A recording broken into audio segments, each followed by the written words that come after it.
C'est Chantal Biya, la barouman, celle qui vendait dans les bars, qui avait une vie, un genre.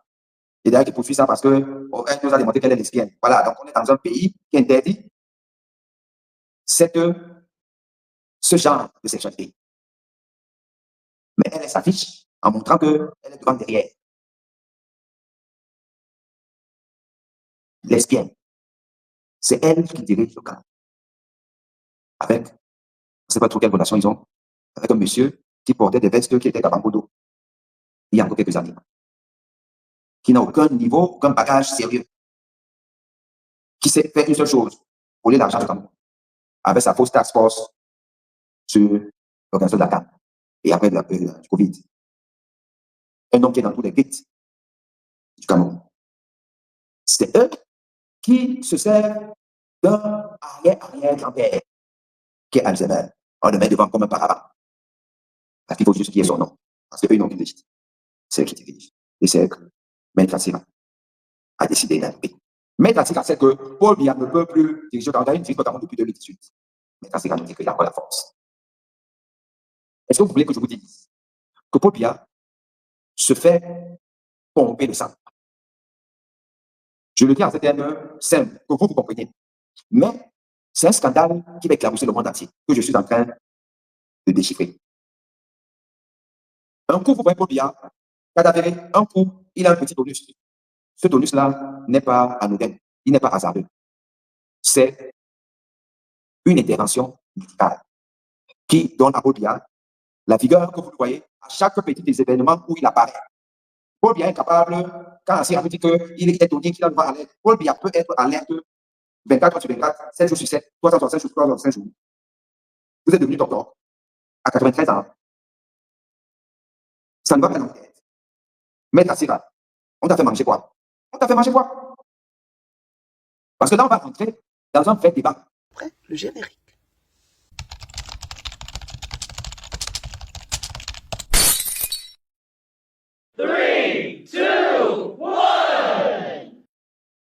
De retour sur cette page, je vous souhaite à tous et à chacun la bienvenue. Si c'est la première fois que tu chutes ici, restez-y. Ne bougez pas. On like, on commente, on partage et surtout, on s'abonne. Laissez-moi vous welcome the way you are supposed to be welcome. The newcomers, you are the king you think you are the queen you think you are. Welcome. La lettre de Maître Assira, professeur et avocat. Maître Assira qui est un enseignant de droit à l'Université catholique d'Afrique centrale, l'UCAC, et qui donc est professeur dans cette université catholique, université privée. Et il a en même temps un avocat chevronné, lui-même fils d'un avocat, ancien membre du barreau du Cameroun. Je crois qu'il était peut-être trésorier ou je ne sais pas pourquoi, il aurait démissionné. Un avocat dont la réputation est lisse, la probité indiscutable. Un avocat qui a toujours eu des prises de possession appréciées par le peuple. Maître Assira a donc fait une lettre, un post que vous voyez ici, pour ceux qui me suivent à partir de Facebook et YouTube. Ceux qui sont sur TikTok, vous avez en fond d'image ma lettre ouverte adressée à Maître Assira. Mais en fait, vous ne voyez pas le contenu de ma lettre, mais vous voyez plutôt justement le screenshot de la lettre de Maître Assira, de son post. Et nous allons débattre sur la question de ce que nous sommes en droit de dire à propos du chef de l'État du Cameroun, en bien ou en mal. Car tout acte posé, tout mot prononcé à l'égard de M. Paul Biya, un mot politique, un acte politique avec des conséquences lourdes dans l'alternance politique démocratique que nous voulons voir un jour dans notre pays. Un pays qui n'a connu jusque-là que 2 chefs d'État. En 65 ans d'indépendance, le Cameroun n'a connu que 2 chefs d'État. Un premier qui a fait 24 ans ou 22 ans au pouvoir et a laissé la place à un second, à son successeur constitutionnel, et qui est au pouvoir depuis 43 ans, 44 ans, et qui veut continuer à conserver le pouvoir. à tout prix et à tous les prix.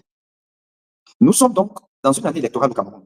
Une année électorale qui est des plus incertaines, des plus risquées.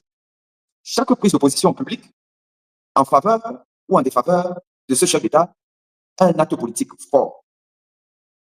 Et un acte politique posé par des cadres de la scène publique et politique du Cameroun a son pesant d'or dans ce que sera l'élection présidentielle camerounaise d'octobre 2025.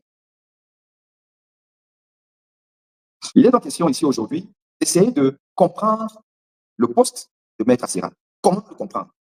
Nous allons l'analyser, nous allons lire et nous allons analyser justement ce poste. Alors, bloquer l'utilisateur. Les imbéciles qui viennent ici, là, pas pour discuter, mais pour insulter, je les bloque. Donc, cet imbécile de Thomas, Mila, machin, truc là, je sais que c'est un Vondoyolo. C'est un Vondoyolo qui se cache derrière des faux profils. Est-ce que vous le savez, chers amis? Vondoyolo a aujourd'hui plus de 1000 profils.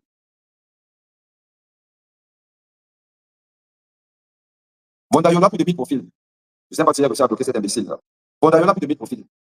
Il apparaît dans vos posts avec des noms différents, alors que c'est lui. On le sait déjà. On s'en fout. Tapoter, sécuriser le live. On va avoir un live très court. Merci, Singam. Effectivement, il ne faut même pas que je m'occupe de ces petits imbéciles. Voilà. Alors, nous allons aborder ce sujet. Nous allons aussi aborder un second sujet, qui est le défi lancé par Mathias Foruna-Guini à deux professeurs de droit, professeurs agrégés de droit camerounais, à la personne de professeur Abba Oyuno, Jean Calvin, et Moïse Tinchouan. Moïse Tinchouan, qui est professeur de droit privé, mais avec une excellente connaissance du droit public et du droit constitutionnel, qui est universitaire à Tchang, et professeur Abba Oyuno, qui est professeur du droit public, avec une maîtrise connue et reconnue dans le droit constitutionnel. Lui, il est professeur d'université à l'université de Yaoundé 2, l'université de Soa.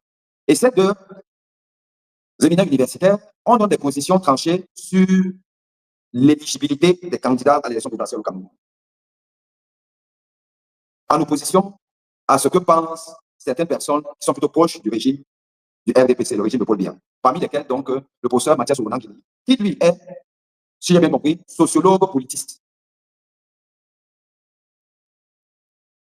et qui prétend avoir de bonnes connaissances sur le droit électoral, sur le code électoral, sur la lecture de la constitution camerounaise, et qui défend donc la thèse selon laquelle certains candidats ne sont pas éligibles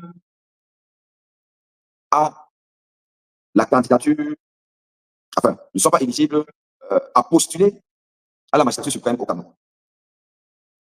Et parce que c'est deux courants qui s'opposent, avec une interprétation différente du code électoral, dans notamment son article 121, alinéa 2, et l'article 15 de la Constitution camerounaise. Parce que des avis sont partagés, tranchés, différents là-dessus, Mathias Foruna-Guini, après avoir discuté certainement avec son présentateur de Info TV, M. Aïssi, Parfait Aïssi, il a lancé publiquement un défi à ces deux agrégés de droit pour un débat public. Et effectivement, la toile s'est enflammée. Mathias Foruna-Guini, voilà, il veut le débat, il est prêt, il va les fracasser, il a le verre facile. Et le professeur Abba Oyuno avait déjà dit plus d'une fois, je pense qu'il a répété sur le plateau d'Equinox, lorsqu'il était invité la semaine dernière, le dimanche dernier, à La Vérité en face, il a dit que lui, Abba Oyuno, professeur de droit, ne discute pas le contenu juridique des conditions d'éligibilité à la magistrature suprême au Cameroun.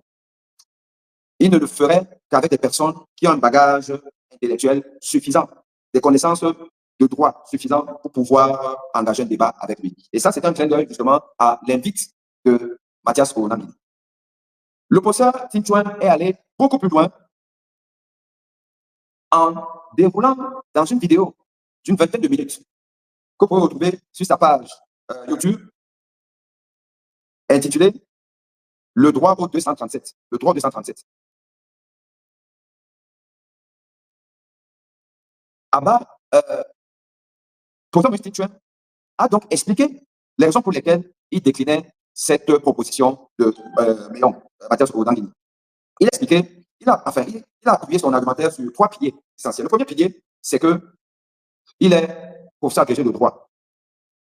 Meillon est sociologue politiste. Ils n'ont pas le même parcours, ils n'ont pas le même cursus universitaire. Et que Meillon ne peut pas avoir les bases juridiques de droit nécessaires pour pouvoir venir argumenter avec lui, professeur de droit. Donc, ce n'est pas possible. Et moi, j'ai renchéri dans une de mes publications en disant que c'est un peu comme si on demandait donc à un gastro-entérologue. Le gastro-entérologue, c'est le spécialiste du tube digestif, des maladies du tube digestif. On demandait donc, ou alors un gastro-entérologue demandait à débattre avec un cardiologue, que je suis par exemple, sur une question éminemment complexe de cardiologie, sur une maladie cardiaque complexe qui divise même les spécialistes.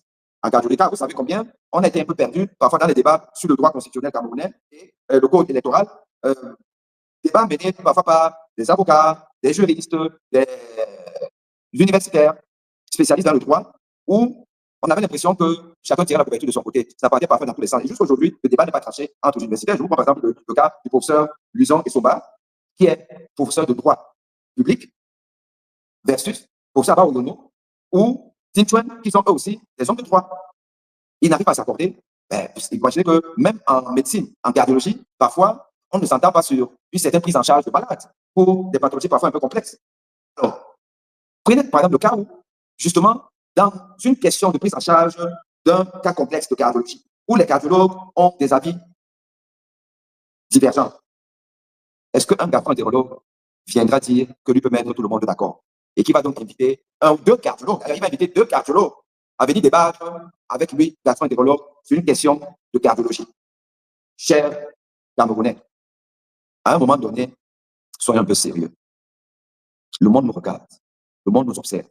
Nous ne sommes pas dans des débats de cuisine. Nous sommes dans des débats publics. Je ne sais pas si vous vous rendez compte de cette proposition qui est uniquement populiste de la part de Mathias Okonangini. Populiste et rien d'autre. Je vous dis encore, et je répète, les sciences molles ont la même logique, les mêmes canevas, la même rigueur scientifique que les sciences dures. Vous prenez la philosophie, vous prenez la sociologie, vous prenez l'anthropologie, vous prenez n'importe quelle discipline au monde. Il y a des critères, il y a un canevas, il y a une rigueur méthodologique, il y a des connaissances qu'il faut avoir. Et c'est des connaissances d'abord l'ivresse. Et après, elles deviennent pratiques expérimentales par expérience sur le terrain. Mais il faut déjà avoir une base d'ivresse théorique suffisante qui s'acquiert à l'école. Et aussi aux côtés de ses maîtres, ses enseignants. La sociologie n'est pas le droit. Le droit n'est pas la sociologie. Vraiment, peuple camerounais, soyons un peu sérieux. Et je vous ai pris un exemple que vous pouvez comprendre. Comment vous pouvez vous imaginer qu'un gastro-entérologue ou un neurologue ou un pneumologue va estimer et mettre au défi 2 cardiologues, 2 professeurs de cardiologie? Il va dire, je vous mélange tous les 2. Je vais vous apprendre à soigner une maladie cardiaque. C'est exactement ce que Mathias Okonangini a fait. Et on voit des gens qui s'en extasient, qui prennent au mot Mathias Okonangini et qui pensent que oui, il a la légitimité pour venir contester les connaissances du professeur Abba Oyono et du professeur Tinchuen dans un débat public. Non, ce n'est pas pour eux qui le fait. Ce défi n'est pas adressé en réalité à ces universitaires. Ce défi n'est pas adressé aux universitaires, au monde intellectuel. Ce défi n'est pas pour les amphithéâtres. C'est un défi populiste. C'est un défi populiste. C'est un défi qui a un seul objectif. C'est de distraire le peuple. Détourner le peuple de la vraie question qui se pose. Celle de savoir, sommes-nous dans un pays normal où un homme de 93 ans, âge officiel, si on ajoute la TVA, nos parents à l'époque, on sait qu'il n'y avait pas d'âge de naissance et tout, on leur donnait un âge comme ça là. C'est que Paul Biya peut légitimement prétendre avoir 95 ans, 96 ans, voire même 97 ans. Mais peu importe. 93 ans, c'est un âge lourd. C'est un âge de déficience cognitive avancée. Déficience cognitive avancée. Le cognitif, c'est tout ce qui est des fonctions supérieures. comment on réfléchit, quelle est la capacité à mémoriser, à discerner, à se projeter, à réfléchir, à diligenter, à diriger, à commander, à prendre des bonnes décisions. À 93 ans, it's not possible. No way. Dear Cameroonian, this is a shame. Shame of our people that we are not able to see that we can't be directed by a man who has 93 years old. Instead of discussing this problem, this issue, Mathias Owonankini direct us to another non-important discussion concern. Who can be candidate to become the president, the next president? No, the problem is that Paul Biya fulfill all criteria to stay in Etoudi or not. C'est ça la question. Est-ce que Paul Biya est un monsieur qui remplit toutes les conditions pour être candidat et diriger le Cameroun les 7 prochaines années pour un 8e mandat? That is the question. Et je vous renvoie vers son militant, plus que son militant, son membre du parti, M. Onana Bédié, qui a déroulé les raisons pour lesquelles Paul Biya n'a plus la légitimité. Paul Biya enfreint toutes les règles de bon sens et de démocratie, même au sein de son parti. Paul Biya n'a pas organisé un congrès depuis 1996, si je ne m'abuse. Ce que lui réclame le règlement et les statuts du RDPC. Et pour n'avoir pas organisé ça, il est en porte-à-faux avec ses statuts. Il n'a donc plus la légitimité de présider ce parti depuis belle lurette. Or, n'étant plus donc un président du RDPC légitime, normalement, il ne peut pas être candidat du RDPC. Paul Biya n'est pas légitime parce qu'il a enfreint plusieurs articles de la Constitution camerounaise, parmi lesquels l'article 118, si je ne m'abuse, qui veut qu'un candidat d'élection présidentielle ne peut pas faire allégeance à une intelligence étrangère, à une puissance étrangère. Or, Paul Biya est parti faire allégeance à Emmanuel Macron après la conférence nationale qui s'est déroulée, je ne sais pas si c'était en 2019 ou en 2020. Paul Biya a une troisième épine dans son pied, qui est que la Constitution camerounaise interdit de cumuler 2 fonctions électives, 2 fonctions publiques. Paul Biya, en tant que président donc élu, il y a de cela Mathusalem, président du RDPC, ne peut pas cumuler cette fonction avec celle du président de la République du Cameroun. Paul Biya bafoue tout. Paul Biya n'a pas respecté l'article 1 de la Constitution camerounaise qui dit que les institutions camerounaises siègent à Yaoundé, au palais de Douzi. C'est-à-dire que le bureau de Paul Biya, c'est à Douzi. Or, pendant des années, Paul Biya a déménagé son bureau, donc a déménagé le siège du Cameroun, la présidence de la République, à l'hôtel intercontinental. Paul Biya n'est pas légitime. Et comment voulez-vous donc que Mathias Owonankini, qui se dit le plus grand politologue d'Afrique de ces 20 dernières années, ça, c'est son journaliste parfait ici, qui s'amuse avec ce genre de bêtises. Donc, un politologue, c'est quelqu'un qui questionne les acteurs politiques sur, justement, leurs faits et gestes, leurs actes politiques. Mathias Owonankini peut-il questionner Paul Biya sur ces articles qui ne respectent pas, qui font de lui, finalement, un président déjà qui est illégitime, car normalement, il devrait déjà être démis de ses fonctions depuis pour n'avoir pas respecté ces articles de la Constitution que je vous ai énumérés tantôt.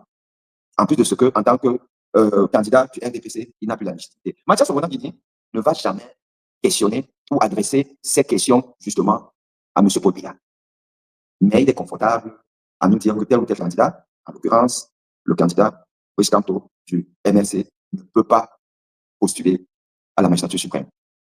Et c'est donc sur ces faits que Mathias Owonankini peut venir sur la place publique et ou encore dans un média acquis à sa cause, car acquis à la cause de son parti à lui. Mathias Owonankini est un membre du RDPC. On l'a vu défiler avec les membres du RDPC dernièrement. Donc, il assume son statut de militant du RDPC. Mathias Owonankini peut donc venir débattre sur un plateau acquis au RDPC, parce que Info TV, c'est la chaîne de Paul Biya. Il annonce donc que je vous attends pour un débat. Débattre sur quoi? Pas sur une question qui est importante, celle de connaître, de discuter de la légitimité de M. Paul Biya, homme de 93 ans, qui a atteint une maladie d'Alzheimer nette et précise. Paul Biya est un grand malade, très âgé. Paul Biya fait pipi sur lui. Paul Biya pisse sur lui. On l'a vu encore à cette cérémonie du 20 mai, où on interdit les téléphones. Imaginez la cérémonie de la fête nationale de France, où la présence de la République française à l'Élysée dit que tous les convives qui viendront là ne doivent pas avoir le téléphone, parce qu'il ne faut pas filmer Emmanuel Macron. Ça peut arriver. Ça, déjà en soi, prouve à suffisance que Paul Biya, sa question de légitimité devrait être celle que Mathias Obonan devrait débattre. Oui, Mathias Obonan devrait débattre sur le fait qu'un président de la République interdit les téléphones. Pourquoi on ne le filme pas? Pourquoi on ne voit pas son pantalon mouillé d'urine? Mais il veut débattre d'autre chose.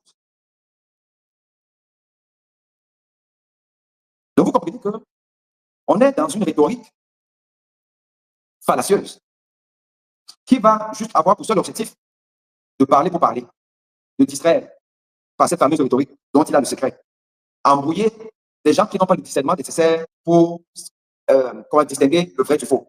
Bon Dieu, peuple camerounais, soyons un peu vigilants. Qui sommes-nous? Qui suis-je, moi, médecin de mon état?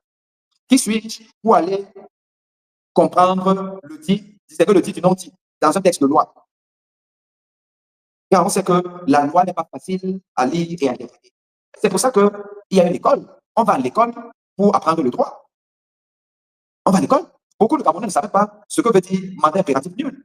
Moi, j'ai entendu ce mot pour la première fois de la bouche du professeur Maurice Kanto. Et quand il avait prononcé, je ne comprenais pas ce que ça voulait dire. Je suis quand même intellectuel. Mais tout intellectuel que je suis ne suis pas censé avoir la maîtrise des termes techniques dans un domaine qui n'est pas le mien. Combien de fois la dame est du village? Combien de fois le jeune garçon qui se bat au quartier parce que sa maman n'a pas l'argent pour l'envoyer à l'école? Voilà, il s'est arrêté en première. Voilà, il n'avait pas le baccalauréat. Il avait la chance qu'il a peut-être le probatoire, mais certains n'ont même pas le BPC. Et ils doivent aller voter. Ou du moins, ils doivent aller défendre leur vote. Mais pour aller défendre ton vote, il faut que tu sois convaincu qu'il y a une tricherie. Et comment tu le sauras? Si tu as suivi un débat entre deux personnes ou deux groupes de personnes qui ont des dessins complètement divergents.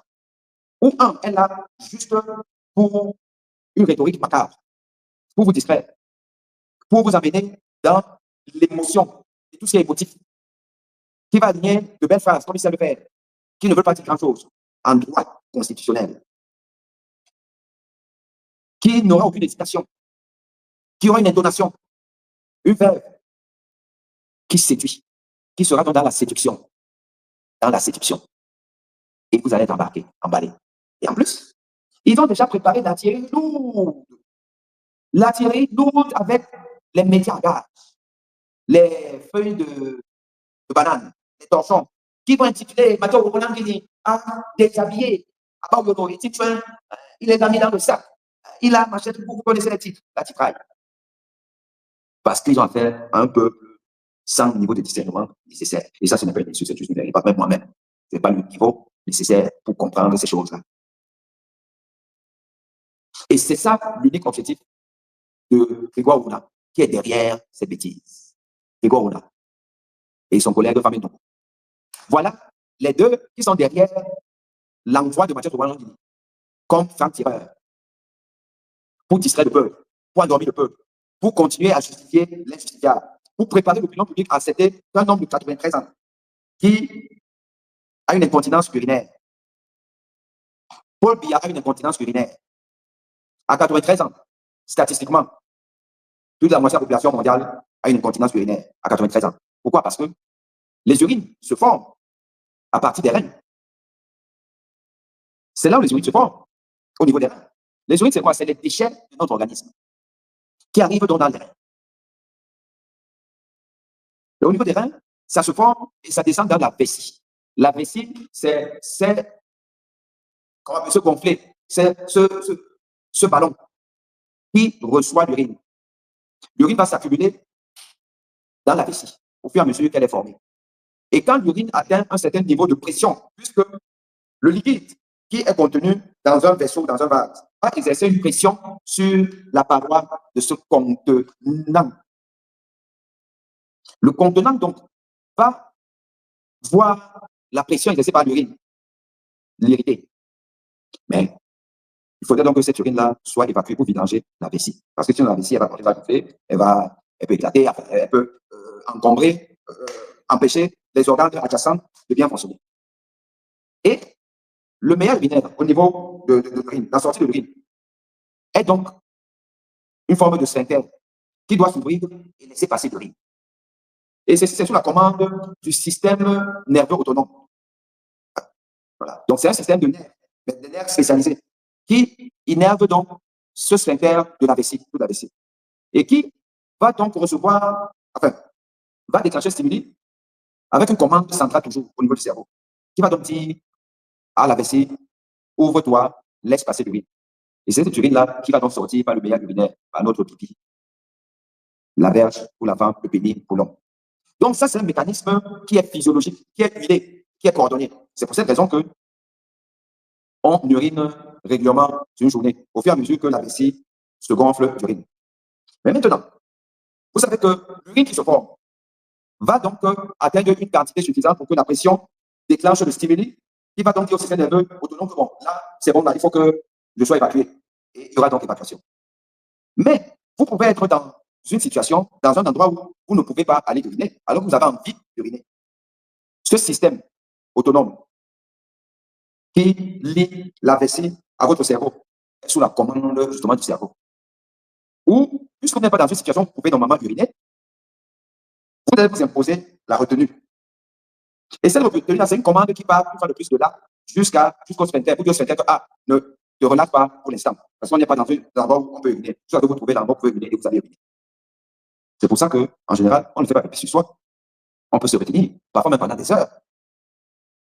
Il se trouve donc qu'il y a certaines maladies vont entraîner une disharmonie de ce fonctionnement entre la vessie qui se remplit, la pression qui s'y exerce, le stimulé au niveau donc, du système nerveux de commande et l'information balancée au système nerveux central pour que ça sorte. Il y a des maladies qui vont perturber ça. Par exemple, l'adénome de la prostate qui est grosse, qui va finalement faire que, vous savez, les gens vont uriner fréquemment, ils urinent un peu partout, mais ils se maîtrisent même encore. Mais sauf que les urines vont sortir fréquemment. Ça, c'est un peu différent. Mais vous avez des maladies qui vont attaquer directement le système nerveux, tel que le diabète. Un diabète avancé, mal soigné, peut entraîner donc ces troubles de la miction. Miction qui veut dire pisser et uriner. Le vieillissement des artères, qu'on appelle l'athérosclérose, qui va faire que les artères vont se rétrécir. Les artères de tout le corps, ça s'appelle les artères du cœur. On va parler donc d'athérosclérose des artères du cœur, dans l'archie de poitrine. Ça peut être au niveau du cerveau, ou bien des vaisseaux du cou, les vaisseaux du cou, et ça peut entraîner après un AVC. Mais les vaisseaux, les artères des membres inférieurs aussi, peuvent se rétrécir, et quand vous marchez, vous avez du mal à marcher, vous avez ce qu'on appelle la claudication intermittente des membres inférieurs. Plus vous marchez, plus vous commencez à avoir mal au mollet. Mais comme on a les vaisseaux partout, on a les artères partout.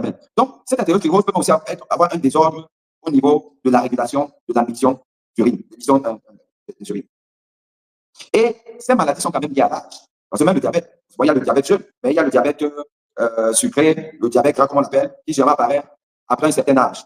Généralement, on peut avoir le diabète de type 2, même à l'âge jeune. Bon. Et donc, plus, c'est-à-dire que la population diabétique se recrute quand même davantage la population âgée que la population jeune. Donc, le diabète et l'âge vont un peu ensemble. L'athérosclérose, c'est-à-dire que la mauvaise graisse, qui va donc redresser les artères du cœur, c'est aussi une maladie de la vieillesse. C'est-à-dire que les artères vieillissent comme nous-mêmes nous vieillissons.